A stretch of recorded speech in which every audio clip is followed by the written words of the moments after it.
A kidnapping in the dead of night, a bite that's suddenly a death sentence, and a deal being brokered by something a whole lot older and scarier than anything Mystic Falls has seen yet. Tonight, the doppelganger's secret cracks wide open. This is Rose.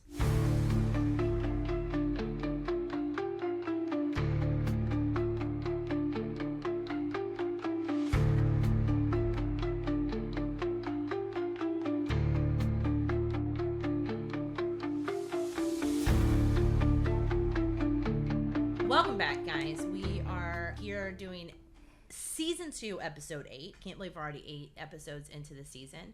And my co-host today, you guys saw her a few times last season. You haven't recorded one this season yet. It's your first one of Season 2. Violet and I have been hanging out the last couple weeks quite a bit, and she's been excited to get to this episode. We had to get through. We've actually recorded 3 episodes this week, which is crazy. Trying to get ahead, make sure we get these episodes out. Obviously, this is a big Damon and Elena episode for the little Delana fans. As myself. Early on. Yep.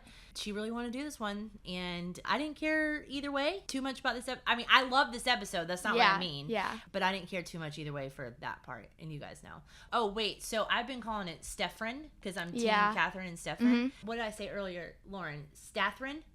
Stathrin. That's also Stathrin? Stathrin. That's also I kind of like that name. one more. I kind of do too. Stathrin? What's the other one? I like it more because it's more Catherine than Stefan. Yeah, and Stathrin? I do ship them because of Catherine. Mm-hmm. Does that make sense? I hate the Stefan and Caroline one. Steroline. Yeah, that sounds not so fun. bad. It sounds it's like sanitized. It sounds like like you're sanitizing something. That is how that sounds. It's terrible. All right, let's get into the episode. Yeah. So the episode starts out. There's like a guy that pulls up. He goes over to her car. And the window just rolls down slightly, and there's a gentleman in the car. He's got on, glasses, hat. We don't know who all this black. is yet. Yeah, we don't know who this is. And he says, "Do you have the girl, or do you have her, or whatever?" And he's like, "Yeah, she's in the trunk." He's like, "Okay, bring her over here."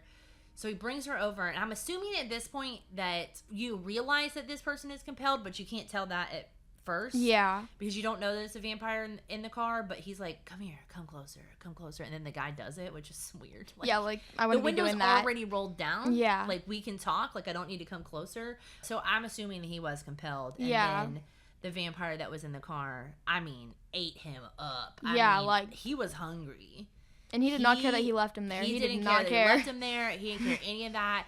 Lifted him up off his feet. He's inside the car. The guy's lifted off his feet. So he was hungry. He's a bad mamma jamma, as my mom would say. That's what Sheila would say. This person or vampire or whatever that has Elena, pretty bad news. Bad news. Really bad. It's also Trent Ford's character who you don't know yet's first episode, and you automatically will think that he's like a bad guy because he automatically kills someone. Yeah. But like you don't know his story yet. Yeah, you don't know his story yet. Yeah. Which we will get to. Mm-hmm. Jeremy knocks on Elena's door. He sees that she isn't in the room. I don't think he thinks too much about it right then. He just assumes she's with Stefan or something or whatever.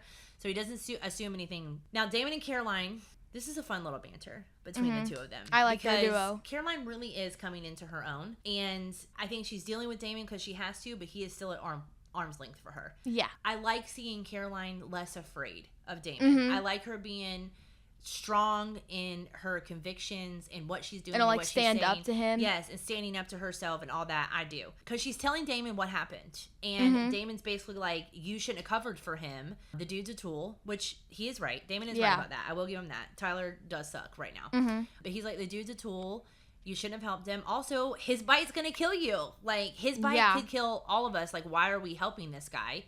You know what, honestly, I agree with Damon here. I really do. Yeah, I really do, I think in the sense of Damon just killing to kill, I feel like Tyler is no less important to him than Mason was. And, like, Damon's had no interactions with Tyler. They've had no conversations. I think Tyler, the last time Tyler said something to Stefan was season 1, like episode 4 or something. Yeah. It was like a long time ago. Tyler is not a friend. So this part is really confusing about why Caroline, but if I had to guess, she sees herself in him, She sees what Catherine did to her. Yeah. And that, she felt lonely and like she didn't have, which she did have Stefan, but I could see it was not her choice. The same way it was not his. So I think that's where some of that comes in because that sounds very Caroline. But anyways, they're arguing about it. And then right when they walk out, he goes, by the way, if you want to help your mom, Amy's broken back body is at the bottom of the lake or whatever. And he's like, oh, you can go find her or whatever. Because when they get to the school, the next scene, there's like missing posters. Like a memorial and stuff and all that. Amy freaking Bradley. There's posters of her everywhere because she is missing. Mm-hmm. And then I guess they know that Sarah's dead. Yeah. There's like a locker with like candles and stuff. With candles and stuff, which I mean, who were these two girls friends besides each other? So I'm not sure. And they both died at the same time, same night. Who else is coming to y'all's funeral? Friends till death. Didn't seem like you had any other friends, but here we are. And then Tyler, I don't know. Tyler's acting not like bro or... maybe a little scared, maybe a little angry. He's got a lot of emotions going on. And questions, too. Yeah, and questions and misunderstandings and not understanding his own strength because you see him go to open his locker and he breaks the lock. Like, he's trying to, like, just put the numbers in and he just, like, breaks the lock, which seems, like, really crazy because that's pretty good on there. It took a lot to... Yeah, he was crashing out. Doing that, and he is crashing out a little bit, I think, because he doesn't know his own strength. He doesn't understand it. Yeah. Jeremy goes to Stefan and he goes, hey...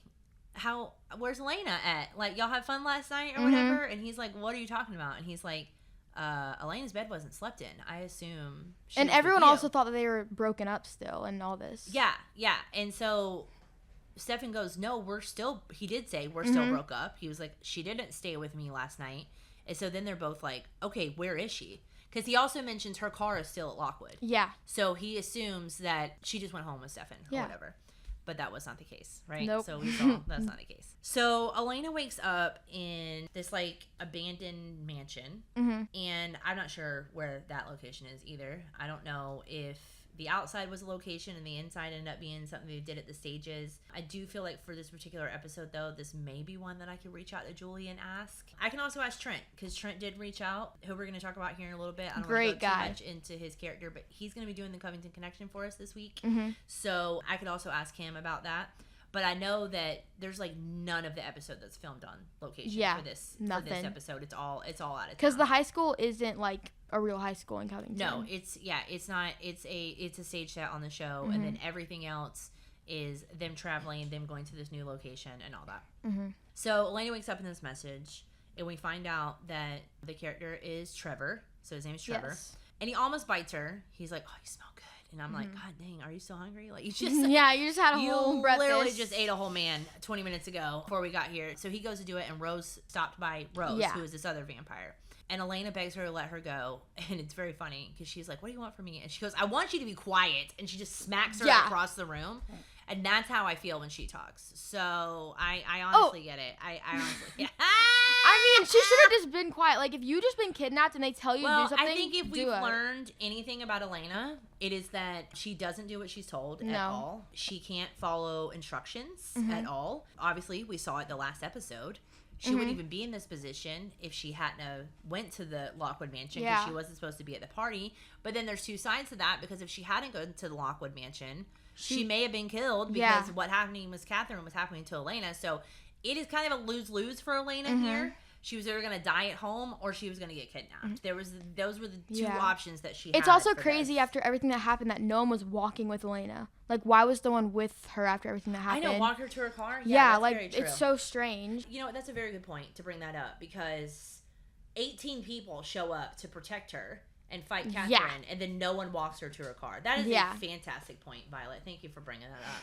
Yeah, because if Damon and Stefan really loved her, maybe they would have walked her to her car that night instead of drove her home. Yeah, drove her home instead of going to fill up their cup. Or even Jeremy or anyone else. Yeah, well, yeah. Why wouldn't he ride home with Jeremy? Well, maybe because Jeremy and Bonnie might have a little something going on right now. Oh, I think they might have went over there. Damon tells Stefan Catherine's in the tomb, but right before he shut her in, she said Elena's in danger. And Stefan was like, well, what do you mean? That I'm going to the tomb. I'm going to find out information. And Damon's like, why all of a sudden are we going to believe her now? Like, she's been a liar this whole time. I mean, he has a point, but it's like also like she knows more things than you. She definitely knows more things. And one thing that Catherine has done is she has been honest with Stefan. It's just all been puzzles. Yeah. So she has been telling him the truth this whole time of the backstory and the Moonstone. Because you saw last episode, he starts putting things together as far as like the Moonstone and why Catherine's here and why she needed Mason and now Tyler's a werewolf and blah, blah, blah. So he starts putting stuff together. But if you remember when they were down in the dungeon, he thought he had her trapped down there, but she was pretending to be trapped the whole time. She was telling him the truth the whole time. Yeah. So would she be lying to Damon? Yes. I do think she'd lie to Damon. But I do think that she would tell Stefan the truth. But then Damon says, she's not going to tell you anything without a negotiation. It's going to mean we're going to have to let her out. And even Stefan's like, I don't care. Then we let her out. If it means that we have to save Elena or help Elena, then we let her out. That's how it is. I say let her out. Like, she's been in there long enough. She's been in there for about, what, a day now? It's time to come out. It's time to go. She's been punished enough. So Stefan doesn't care. He says he's going to negotiate. Caroline is lying to Tyler. They're at school. Yeah. She's dodging all the suspicion. And she's just like, I mean, I was trying to cover for you. Yeah, I mean, she's also doing it to actually protect him, though, She's trying to protect him because I think that in her mind, and at least in my mind, this is how I would feel. Let's take it one day at a time. Like, he just found out about werewolves. Then we got vampires. Then we got witches. Then we got, I mean, there's a lot of things going on. And I think that he just needs a minute. And I can get where she's like, eventually he's going to have to find out.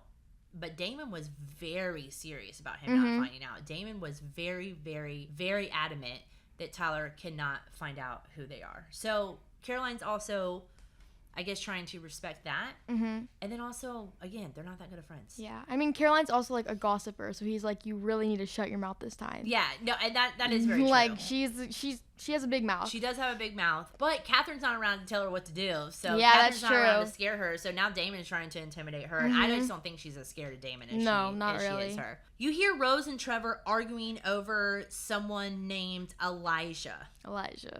Yeah, that's a good name. So Trevor's like, running keeps us alive. We need to keep going. Like, we need to get out of here. Like, we need to figure. He's regretting all his decisions. He's like, and then he's like, he'll forgive you, but he's not going to forgive me. Which is true. I mean, you'll see. But he says he's not going to forgive me. Like, he will forgive you, but I'm the one that betrayed him. And of course, you know, Elena's listening in, and she comes in, and she's like, who's Elijah? And Rose looks at her, and she goes, he's your worst nightmare. She's like, are you stupid? Yeah. And she's like, no, I am stupid. She's like, have the Salvatore brothers not been talking to you? The Salvatore brothers don't know what's going on. Yeah. They didn't even know about werewolves until a few episodes ago. Seriously. They have no idea about anything. Nothing. So, no, the Salvatore brothers haven't been telling you anything. It's crazy to me how all these vampires come on screen, and they're all like, they've all heard of Damon and Stefan in some way or another. Yeah, but they don't know about them. But Damon and Stefan have no idea what's going on. Like, and what have y'all been doing this whole time? Like, how is everyone but Damon and Stefan aware and scared of the originals, but they know nothing about it? Well, we do learn a little bit later with Stefan why, but Damon doesn't have it at the same excuse. No, he got nothing. I don't know what he's been doing. And he's like, he's been traveling. Stefan's been like underground. A little bit, yeah, a little bit. So Bonnie tells Stefan at this point that the tomb spell can't be undone. I can't undo it, and I think that after what happened to Graham's, even if she could, she's just not gonna. Like, you're not gonna keep taking this much power from me and asking me for these favors, and she's probably scared the same thing will happen to her. Exactly, and I agree with her on that. So she tells her that she wants to try something else instead, and she says that she can use Jeremy's blood to locate Elena because, you know, they cousins, and yeah, cousins. And it's crazy to me how every time they need someone's blood, we don't have to slice the whole hand. Yeah, prick a finger for a couple of drops, and like they act like it must be and so painful. 3 drops come out of his hand. He would have been profusely bleeding, flooding. She sliced down his entire. He's like it's just like, oh, it's not a big deal. It's a huge deal. Seriously. Like, it's insane. And then he's just like, but it's like, you would be screaming, crying, kicking. You would not be, a little prick would be fine. And they're like, especially for how much blood you needed. Like, it was like 3 drops. And like, they do that. Elena does that to Stefan. They do it so much. So it's like, they do it so much. Well, even when last week when Stefan jumped in the vervain to get the moonstone, she was like sliced her whole hand. And I'm just like, it doesn't make any sense. Like, but Jeremy doing that just made 0 sense. He's like, I'm a man. I'm a man. Look at me. But it cracked me up because you really do only see like 3 drops of blood. But he's like, his whole, there's no way. Like, there's no way. You would be flooding all red everywhere. It would be so much blood. It would be so much blood. It's just really dramatic. But anyways, they find her. They said she's 300 miles away. And then they're like, we need better than that. And she's like, that's the best I can do. Like, I can get you a roundabout So then Jeremy comes in, all Stranger Things character, and he's like, well, we can pull up the aerial shots and we can look at what's around there and see if we can find something out, blah, blah, blah. And so he says, Stefan, I'll send you the information or whatever. And Stefan and Damon hit the road. Back to Tyler and Caroline. This confrontation stuff is escalating. I'm going to be straight with you. I could give two shits about this storyline right now. I am not a fan. Every time Tyler shows up on my screen, it's an interruption to what's really going on. Because there's some real shit going on in Mystic Falls right now. Yeah. Like, we're about to meet an original, and we don't know what that is yet, but we're about to meet that, and we're worried about this little boy and his fangs and stuff. No, nobody cares about that. Like, I'm not trying to... Tyler does get a story arc at some point, but it's just not this episode. Like, we are ready to move on. The best thing about Tyler right now is that he doesn't have a buzz anymore. That's the best part. That is true. And anyways, he's being nuts. He's driving me crazy. He tries to grab her, which again, what are you doing? That is a woman. Yeah. Why are the men like this on this show? It's so weird. Like, why are you grabbing her arm? She overpowers him, and he's like, you know something. You got to tell me something. And she still keeps lying. She's like, you're annoying me. I don't want to deal with you, right? Now, I love this scene with Stefan and Damon in the car. So they're traveling, and Stefan's like, all right, just tell me how you feel about Elena. I want to know. Like, I want to know. And Damon's like, I don't want to have this conversation with you. Stop with the bromance. Like, it doesn't matter or whatever. And he's like, well, you're not in the car for me. I don't think that's true. I don't think that you're in the car for me. And Damon's just like, ew, I don't want to talk about it. Like, I don't want to bring feelings into any of this or whatever. But so he tried really hard to get him to open up, but he doesn't. He dodges it per usual. Jeremy is super worried about Elena. He looks like he's about to cry his eyes out, like a little baby. He's very worried. And so I guess Bonnie says, there's one more thing that I can try. Like, there's one more thing that I can try. And she goes, let me see if I can send her a message. So she writes down what we find out is help is coming in like a ball of paper. And she starts like doing the spell. And she starts seizing almost. And there's blood coming out of her nose. Yeah. And she's having like a really rough time doing this spell. And Jeremy's like, just stop. And she's like, no. And this is when you start to see, this is when Bonnie starts to get on my nerves a little bit.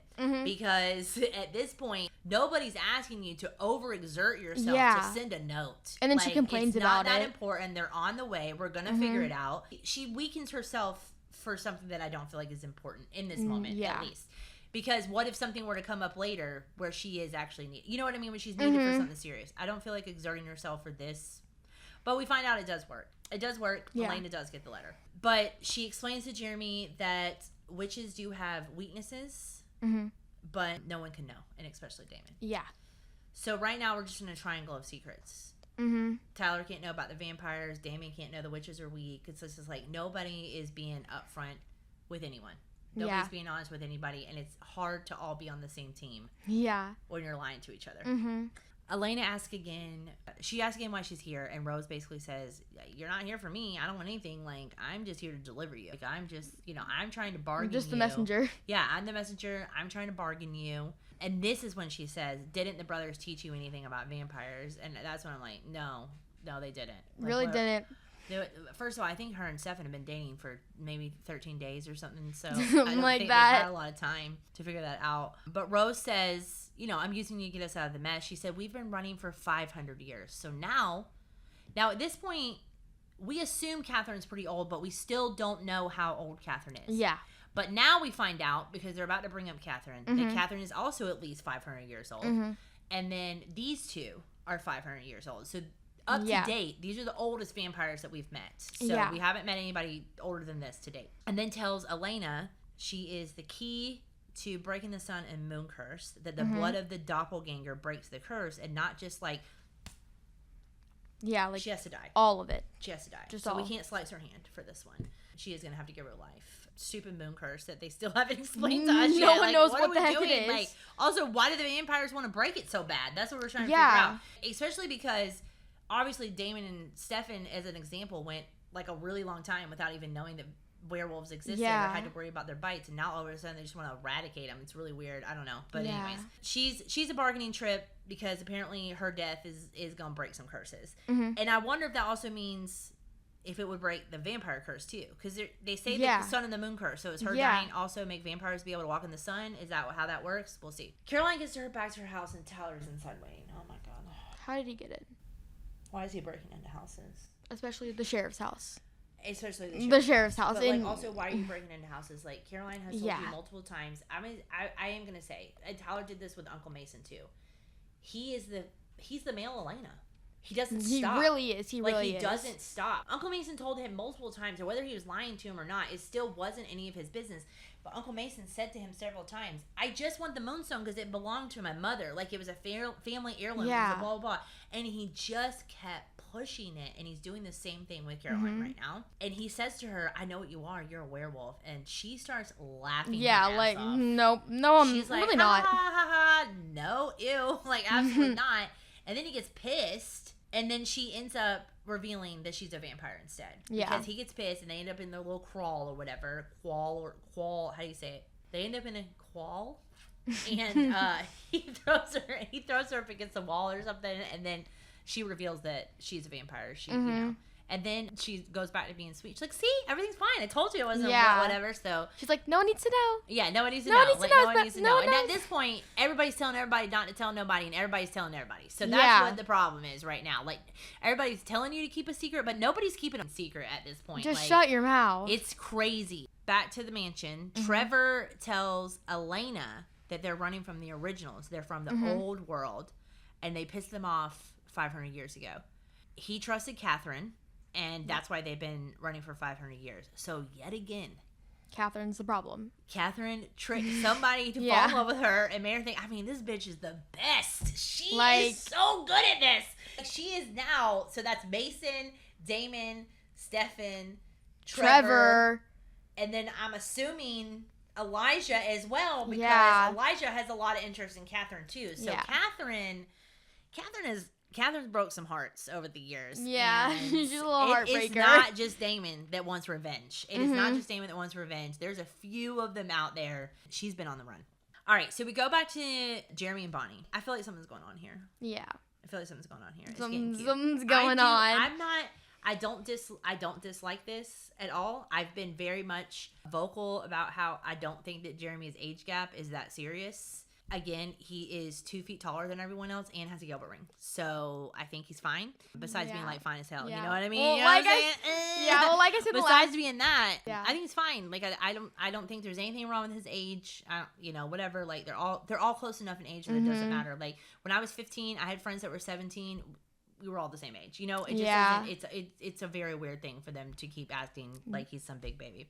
But Bonnie starts telling him, like how lonely she is and how she feels all alone in this. And Jeremy says that he feels the same. And I do agree. They're both kind of right. They are. Because one thing we said a couple episodes ago is that it's not that Bonnie's like the afterthought, but it is easier to not compromise the things that Bonnie wants you to compromise to be her friend. So, and I think that the same thing goes with Jeremy. I mean, obviously, we see Elena, who is unwilling to remove Damon from her life after he snapped her brother's neck. So, seriously. I think that Jeremy also, to Bonnie, is like, no, I get it.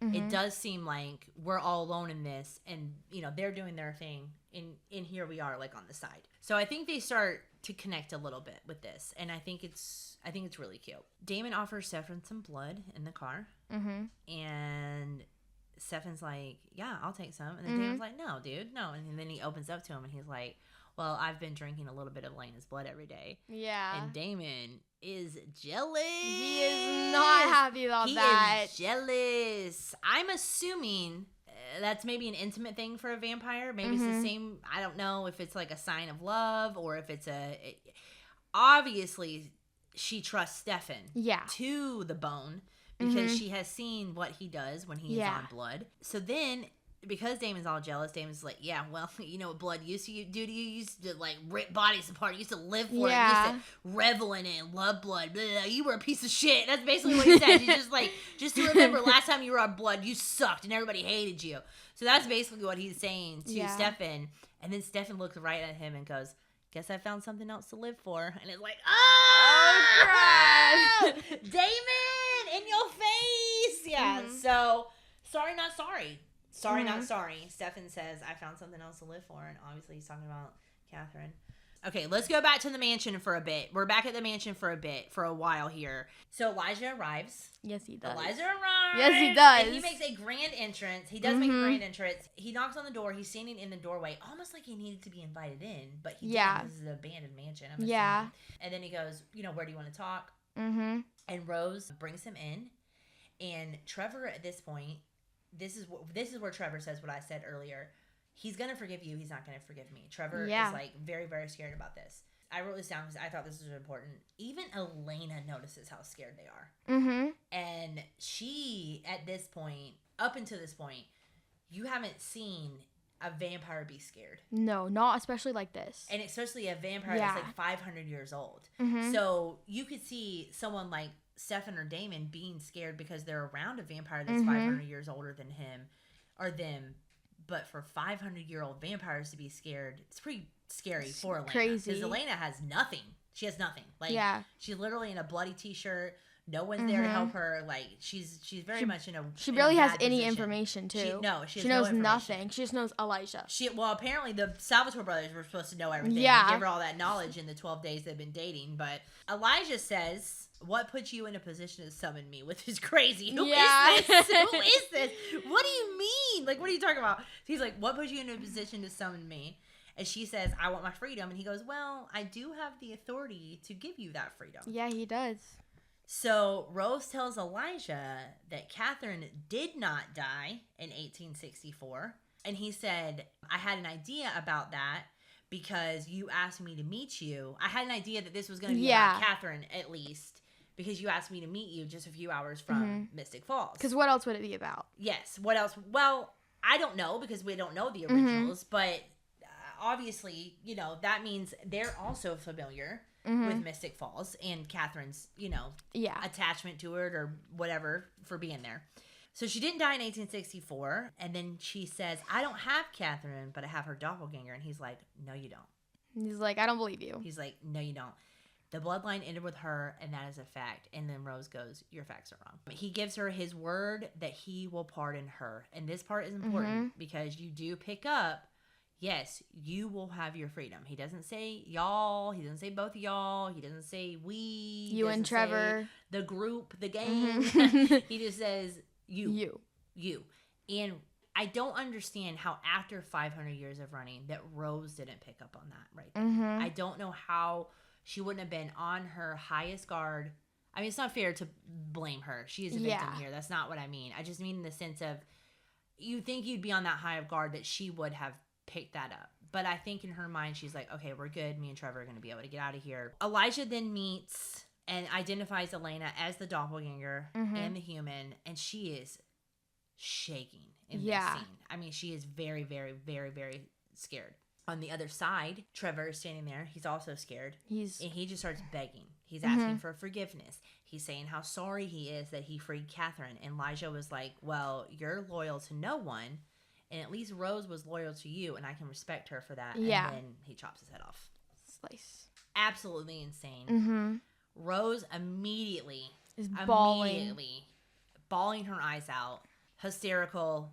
She goes to go towards him. And Elijah's like, you have your freedom. This is your chance to get out of here now. And Elena's just like, where are my boyfriends? Yeah, and Elena's like, please don't leave me. At this point, she Rose is a lot less scarier. Yeah. She's like, I mean, she smacked me, but she didn't go this far. Yeah. So Rose probably seems a lot less scarier than Elijah at this point. But he does free Rose. He did keep his word. He lets her go. And I just hate it because Trevor won her. And I wish that he would have just got that head start that he said that he should have done. He said he should have left. He said he should have got a head start. And I wish that he would have done that. Would have been nice to get to know Trevor's character because Trent Ford, who plays character, is one of our absolute favorites. Really nice. He is the best. I sent him a text, told him we were doing this episode, and I said, could you please do the Covington connection for me? And he goes, well, it didn't film in Covington. And I said, even better, because I don't have access to a lot of stories outside of what does happen in Covington. So we're going to hear his story about filming these he'll probably mention that because he's going to be in a little bit of there's going to be a flashback in the next episode where you'll see him as well.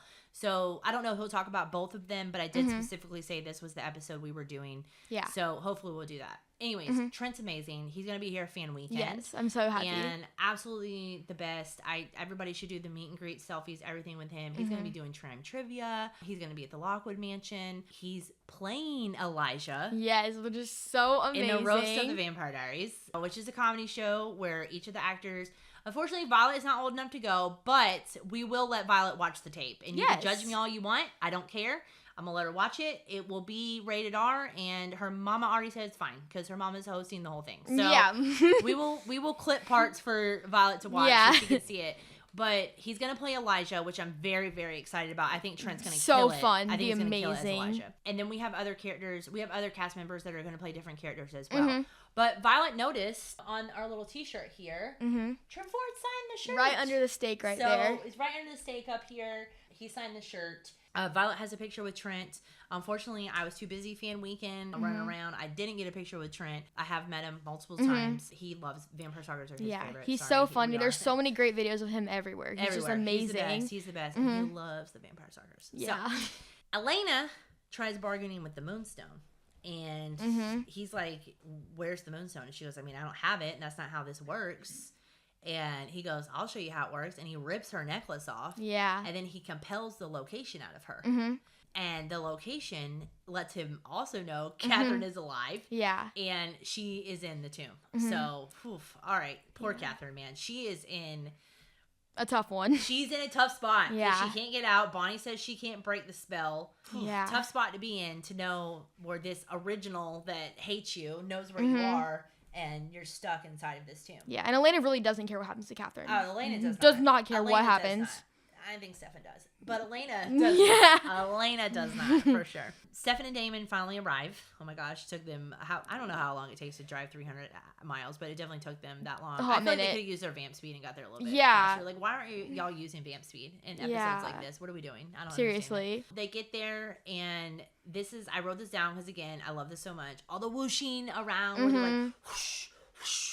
The effects. And yes, and it's scary. It's scary. It's cool. Like it's really cool how they're like in the middle of the room and just everybody's whooshing by. I loved when Caroline did it in the Lockwood cellar thing. And I love Damon and Stefan doing it this episode. And then you hear Stefan going up here, and then Damon saying down here.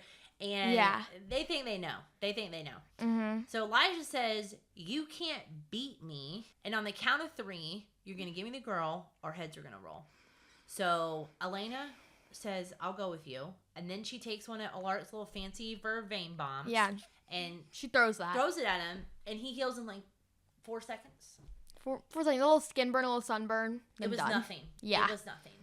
Stefan and the vervain looked like a 7th degree burn victim for 3 episodes. Yeah. It looked like someone pinched him. He stubbed his toe. He looked bad. Stefan looked really bad. Stefan looked horrible. Heal remotely as fast, which is part of the reason why he was drinking Lena's blood, right? Yeah. So he could. It doesn't take Elijah but like half a second, and he already starts healing. And Elena sees that. She is like, oh, well, that didn't buy us She's even more scared now. Yeah, she's thinking that didn't buy us the time that we thought was going to buy us, but here we are. So Stefan shoots him. Stefan's like James Bond. Bow, bow, bow. Pshoo, pshoo. Yeah, he's like bow, bow, bow. Yeah, so he's like shoots him multiple times, does nothing. It doesn't do anything but annoy Elijah, honestly. Elijah looks super annoyed. He's just done. Like, bro. He's like, y'all are getting on my nerves. And then Damon stabs him with this giant stick and just shoves him into the door. He's like shoves pushing. Him into the door, and Elijah dies. Rose gets the heck out. Gets the heck out of there. She goes. She flees. She takes off. That was her sign. Even though I'm not sure why she even stuck around in the first place. Yeah, why was she still there? Elijah said you were free. I would have been out of there. Like, out of there. Let's get out of there. Maybe she wanted to get Trevor's body. You know, maybe she wanted to bury it. Yeah. Maybe there was something there or whatever. Elena runs into Stefan's arms. Damon's watching. Damon's yearning for her. He is. He is. Ugh. Anyways, he is. No. And Elena does say to him, and he's like, I love that part. He does a little thing, but she does thank him. But you know, I have said the last few episodes that we are seeing some better sides of Damon, but there are worse days to come. You know, for this episode, up until about now, Damon's not been too bad. Yeah. Elena returns home. She tells Bonnie she got the message. Not even that important. Stefan tells Damon we can't let Elena come between us. We're not going to be able to protect her if we continue to fight over her the same way that we did Catherine. We made a big mistake doing this with Catherine. Although I will say with Catherine, she was also compelling the brothers. Yeah. So there was a lot going on there. But either way, we have seen that Stefan did tell her that he was in love with her before he found out she was a vampire, and then she compelled that memory away from him. Yeah. But Damon loved her even though he knew. So Damon definitely was always fighting with Stefan. So Damon is the problem. Anyways, he kind of is the problem though. He kind of is the problem. I mean, however you want to look at it. But Stefan stops him, like Damon's walking out, and Stefan stops him and he says, I just want to tell you that I am really sorry. Like, I am sorry that I'm the reason that you turned. I'm the reason they turned, that you're a vampire. And Damon's like, I want to do this, feeling shit. And then he goes, well, I did it because I didn't want to be alone. I just needed my brother. Yeah, which it's kind of a good part. It's a good part, and it is the reason why Damon does what he does at the end of the episode, which we're about to get to, because he is doing it for Stefan because of that conversation that we had, but I still don't like it. Rose shows up at the Salvatore house. Yeah. So when she fled, that's where she went, and she got there pretty fast, probably used vamp speed, which is what the rest of them should have been doing, instead of driving a Camaro. Rose shows up. And she told Stefan that Lexi told her that he was one of the good ones. Which I like that part. I thought that was sweet too. You know, she was like, I'm alone. And he's like, okay. He's like, I don't know what you want me to do for you, but I don't know you, bro. Like, get out of my house. Yeah. And she goes, I don't have anywhere else to go. And Lexi told me you were one of the good ones. And she just said that she's really lonely without Trevor, which I imagine 500 years with someone. Yeah. And then she warned Stefan that someone named Klaus is coming for Elena. Yeah, which two people you're not aware of in the same episode. We're not aware of at this point. Yeah. Don't know anything about them. Here's Violet's part. So you see Elena walk into her bedroom. She's in her pajamas. She's about to go to bed. And then on the corner of her eye, she sees Damon sitting next to her window. And she's like, Damon, I'm too tired for this. I can't do this. And he's like... She does say, she's like, I am too tired. I'm too tired for this. I am tired. It is night-night time. Whatever you're about to say, no. And he's like, I know, I just have to say one thing. And he says, I love you, Elena. And it's because I love you that I can't be selfish with you. And he says that holding her necklace that he found, which she thought she lost, because he doesn't want her to remember. He doesn't want her to remember him being a good guy. He doesn't want her to remember that he loves her. Yeah. Because then it will mess up the conversation that he had earlier with Stefan. Yeah. So I do have a love-hate with this scene because I just think he could have just kept it to himself. Didn't need to. But maybe now that he's got it out, he'll, take a step back. He won't. But it'd be nice if this scene meant that. If this scene really meant that he was not going to be selfish with her. But I think we're going to maybe see the next couple episodes that that's not the truth. I will say that he definitely meant it though, because he was crying. So when they zoom in on Damon's face and Damon's telling her, I hate that you have to forget this, there's like tears coming down his eyes. So, and that is the very first emotion outside of like anger and being scared and, just being like Damon just making jokes about everything. Yeah, being sarcastic. Being sarcastic. That's the very first time that you see him show like a very real, raw emotion. So there is a part of me that does appreciate that Elena can bring out that side of him because I think that we do need it in moments like this. So the episode ends. We're cutting back to the mansion. Yeah. And Elijah's hanging and the dude just comes back to life. Bro, it's just... And not only does he come back to life, but he pulls that giant stake out right out of him so quick. Just like... one and done. Like he just took a nap. Yeah. So I don't know what that means. Yeah, we're just going to have to figure it out. He just reset. This is Rose. Hello everybody, so Trent Ford here. I played Trevor on the Vampire Diaries, I believe it was season 2. And I'm here for Bloodlines and Backdrops to kind of give you a few juicy tidbits from what went on during my shooting for this. It was quite exciting because I'd read for many of the parts of Vampire Diaries before, including some of the main cast, knowing David Rappaport, who was the head of casting, and the rest of that wonderful team, Greg Orson and whatnot. They've always been very kind and good to me. They put me in Smallville. So then they said, well, how about you come in and read for one of these things called the Originals? And I was like, oh, okay, whatever that means, really no idea. So I found out, that they were going to do a spin-off show of the Originals. So, ooh, would that be me too? No, it won't. You're gonna help set up who the real Originals are. You won't die. So I was like, oh, Well, that's too bad. I was still rather thrilled to be there. So I think the first thing I want to stress is how magnificent the crew and the budget was for the show. I've done a lot of indie films, and to be honest, they had more budget to make a spring-loaded stake that you pop through someone's chest than I've seen some independent films have art department budget for, you know, the entire duration of the film. So that was really, really cool. I also noticed tons of fans' letters already at this point from all over the world up on the wall in the production office, which was very touching. But I'd like to talk about one thing that in particular that shows you how much they put into these shows. I'm to be beheaded. I'm not sure if you knew of that, but yeah, they decided that I was going to get my head cut off. All the jokes we've had about that. So that actually required them to make a prosthetic of my head. So before flying to Atlanta, I went to a place in Los Angeles, a special effects company, and they started to get me ready, and they warned me, hey, are you claustrophobic? Because this can be really, really bad. And I was like, no, I think I'll be all right like that. And then there'll be a running theme here. And then so they're like, okay, let's get going. And they shoved 2 straws up my nose, and they proceeded to load me with what was about 50 pounds of plaster and various other compounds in order to make a mold of my head. It took a couple hours. I fell asleep. I found the whole thing to be rather soothing because I was like, where am I going to run and hide to? So I took a nice little nap and, woke up, they pulled the thing off, and then, I'm traveling to Atlanta and I turn up and they're in the makeup trailer. This is a month or so later.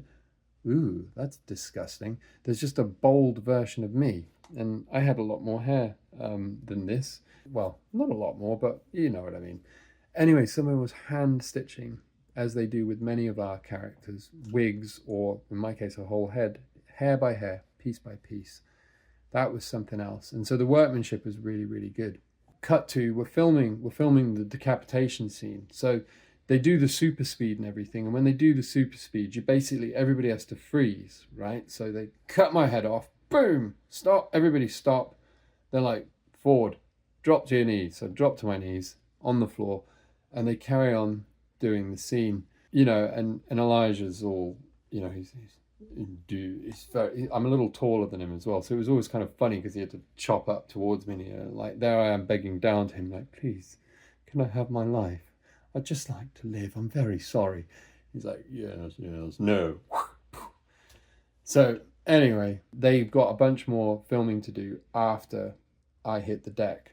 So I hit the deck, they carry on filming, and again I fell asleep. I woke up in an empty room in an abandoned mansion somewhere in the outskirts of Atlanta. And they'd broken for lunch. And they'd already gone and had lunch, and I didn't get any lunch. I was quite unhappy about that because they had really good lunches as well.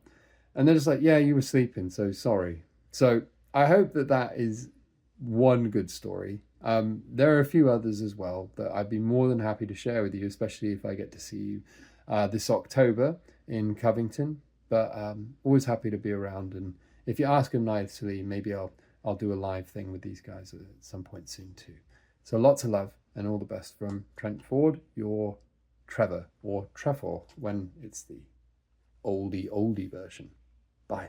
MVP this episode for me, I didn't write anything down.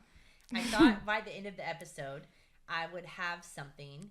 Damon's Who's your MVP? Damon, why? Why? Okay, Damon's my MVP because he's helping everyone this episode. He is helping everyone. So he's helping Caroline with Tyler in the situation, and then you see him help Elena because Stefan obviously couldn't do that by himself. He can't do that by himself, especially not even knowing about Elijah and what was going to be going down. But he helps her, and he tries to put his emotions away, which Stefan can't do that most of the time. It always is Elena, and he tries to help everyone. I'm going to give my MVP to Stefan then. Okay. I'm going to give it to Stefan. Cool. I am. I'm going to give it to Stefan because Stefan put his jealousy aside because he knows without doubt that his brother is in love with his girl. Mm-hmm. And he put his jealousy aside and his emotions aside for Elena. Elena came first no matter what. It doesn't matter. Yeah. It doesn't matter if at the end of that, if she would have ran into Damon's arms, it still would have been worth it to Stefan to save her. They were both very selfless this episode. Yeah. They were ready to jump in the fire. Mm-hmm. But you still got to figure out why though? Why are you ready to do that for Elena? Why? And I'm interested to find out more about this doppelganger stuff too. So that'll be interesting as we go along. Yes. What is your quote of the episode? I don't have one, guys. I don't have one this episode. Mine is what we talked about earlier, and it is, I love you, Elena, and it's because I love you that I can't be selfish with you. Like, it's just written so well. Like, I just can't explain it. Like, I just love that part so much. To be 13 years old. Like, it's just... watching this little scene. It's just so amazing. Like, when I first watched it, I was just like, oh my gosh. And my mom and I, we both love that scene so much, and Damon's just like... No, Delana fans do. Yes. This is the first... Good scene. I joked a few episodes ago how Catherine was in Stefan's head. She made him see visions of Damon and Elena making out. Yeah. And I was like, and that was the first little time Delana fans, even though it was like a dream, they got to see them like together. And this, I think, was also... because here's the thing, and not to get too much back into the episode, Elena sure wasn't telling him to shut up. Nope. The first time she did that, she was like, Damon, don't say it. Don't say anything. Don't do it. She didn't do that this time. She was not telling him not to tell her. It was like she wanted to hear it. All right. So Elijah's staked, not dead. All right. He's not dead. Rose is on the run, and Elena's tucked back into her bed with a necklace she doesn't remember losing. So here's the thing. We finally heard the word doppelganger out loud this episode, which was really exciting. Elena's not just Catherine's lookalike. There's a whole history there. And next episode, we're going to go there. We're going to go back 500 years to find out who Katerina Petrova is before she became Catherine Pierce. Katerina is arguably one of the most emotional episodes of this entire series, and we're going to break it down next week. Use hashtag Bloodlines and Backdrops to tell us what your favorite moment of season 2 is, and if you're surviving the season, if you're having a good time, what's your favorite episode? What's your favorite scenes? Like, what are you liking about the podcast? What are you disliking about the podcast? Do I talk too much shit about Damon? I know you guys say that all the time. Just let me know in the comments. I'm trying.